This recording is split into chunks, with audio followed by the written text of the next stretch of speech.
you're doing everything right. You're eating less, you're trying to move more, you've swapped your usual snacks for healthier choices, maybe you've even cut out foods you love, but somehow your belly seems to be growing, not shrinking. Your jeans feel tighter, your shirts fit differently, you're putting in more effort than ever before and getting fewer results than ever before. And in those quiet moments, maybe you've wondered, is something wrong with me? Am I failing? Is my willpower just gone? Let me tell you this right now. No, nothing is wrong with you. You are not failing. And you absolutely do not lack discipline. Your body has changed. The rules that worked in your 20s, 30s, and even 40s no longer apply in the same way. And no one has ever taught you the new rules you need now. During menopause and the years surrounding it, your body goes through a hormonal earthquake. Estrogen shifts, progesterone declines, cortisol becomes more reactive, insulin behaves differently. Your hunger hormones change. Your sleep changes. Your metabolism changes. So when people keep repeating the old message of eat less and move more, they're giving you advice that simply does not match the physiology of your new body. In this video, I'm not going to tell you to starve yourself. I'm not going to push you into extreme workouts that leave you drained for days. Instead, I'm going to walk you through the 10 new habits that help you work with your hormones rather than against them. 10 habits that calm your hormonal chaos, rebuild your metabolism, reduce cravings, and finally give you back control over your body. This is not a quick fix. This is a complete roadmap for what your body needs now. Before we begin, I'd love to hear from you. Tell me in the comments below where you're watching from, your age, and the biggest challenge you're facing right now. I read every single comment and I reply with personalized tips wherever I can. Your story matters, and you're not alone. If you find value in this content, please like this video and subscribe.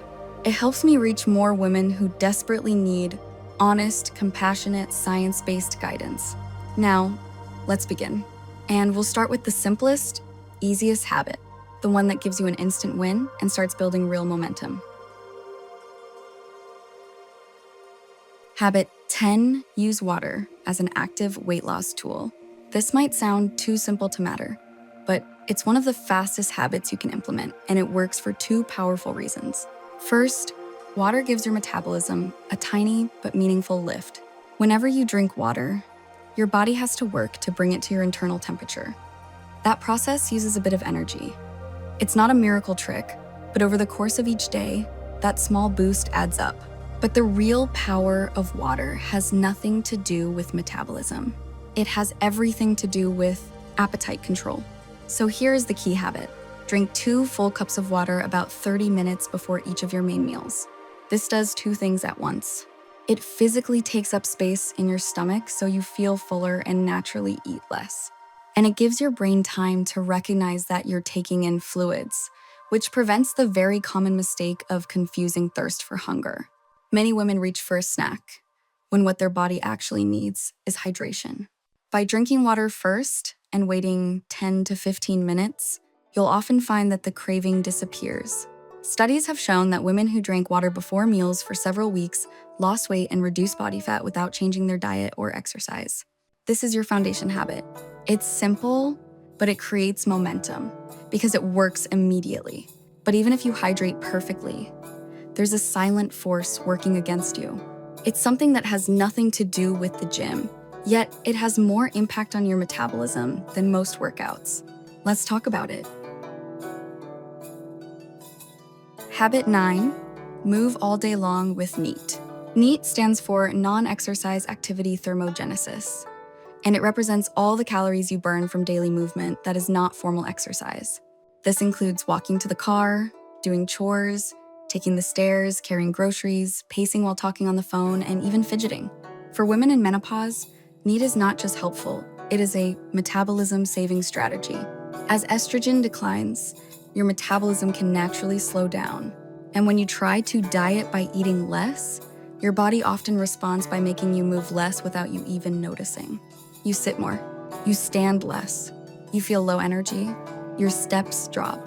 This hidden decrease in movement can stall weight loss completely. So here is your new rule.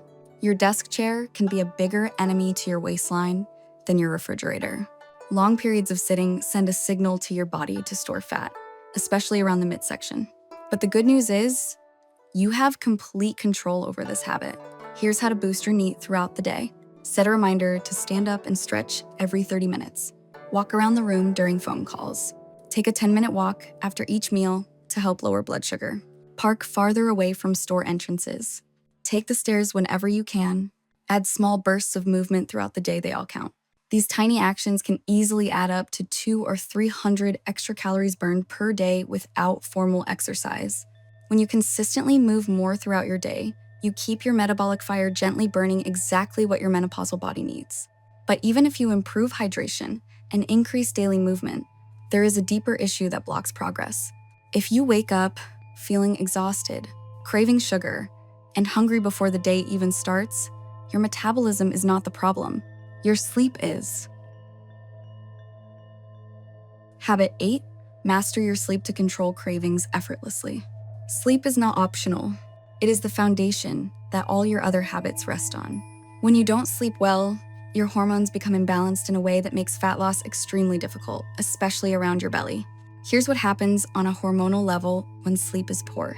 Your hunger hormone, ghrelin, rises, meaning you feel hungrier all day.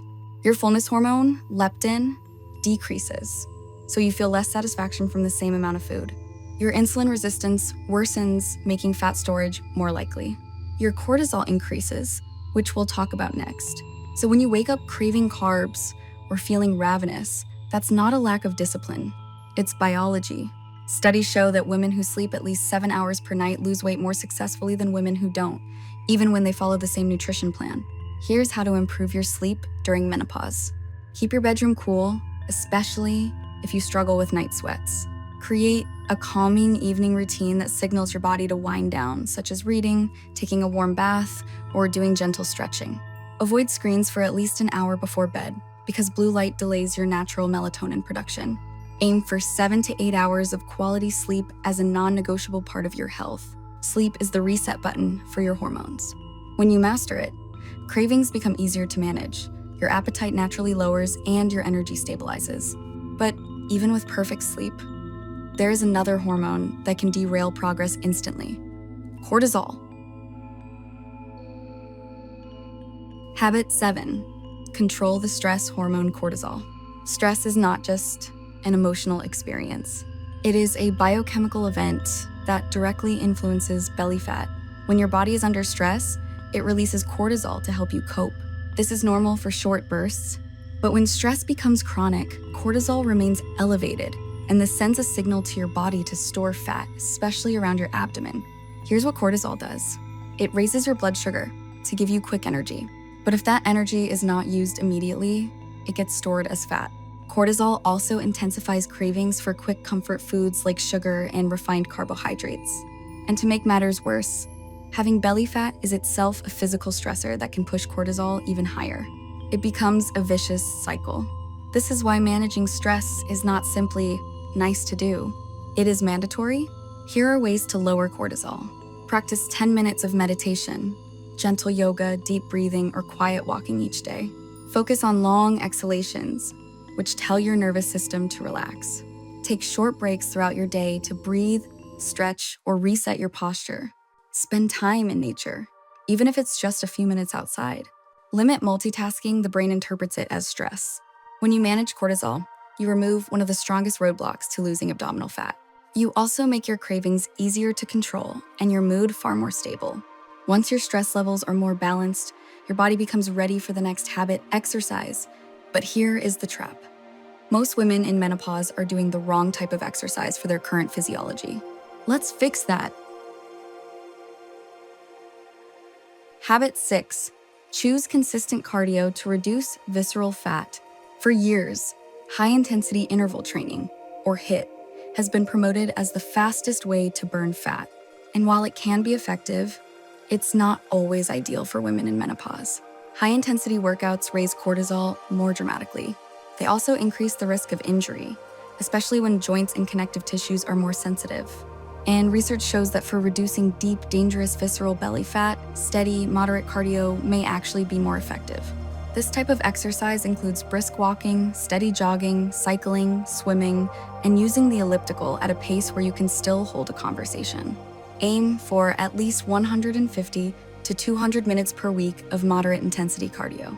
That's about 30 to 40 minutes a day, 5 times a week. Why is this so effective? Because this steady cardio taps directly into your fat stores for energy.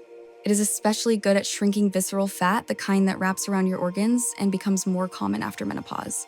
The key is consistency, not intensity. If you push too hard and get injured, you stop and then progress stops too. Moderate, sustainable cardio will always outperform short bursts of extreme effort followed by burnout. But cardio alone isn't enough. You cannot outwalk or outrun a diet that is working against you. And that brings us to your next habit, one that many women fear, but absolutely need. Habit 5, fill your plate with fiber and healthy fats. Let's clear up one of the biggest myths in weight loss. Eating fat does not make you fat. In fact, the right kinds of fats are essential for losing belly fat during menopause. When you reduce refined carbohydrates and sugars, you need to replace them with foods that stabilize your hormones, support your metabolism, and keep you full. Healthy fats and fiber do exactly that. This approach is similar to the Mediterranean style of eating, which research shows is highly effective for women in midlife. Fill your meals with healthy fats such as olive oil, nuts, seeds, and avocado, fiber-rich vegetables and fruits, legumes like lentils, beans, and chickpeas, lean proteins like fish, poultry, and low-fat dairy, whole grains such as oats, barley, brown rice, and quinoa. Here's why these foods help. Fiber slows the absorption of sugar, preventing blood sugar spikes that trigger fat storage. It also feeds your gut bacteria, which produce compounds that improve your metabolism. Healthy fats help your cells respond better to insulin, reducing the command to store fat.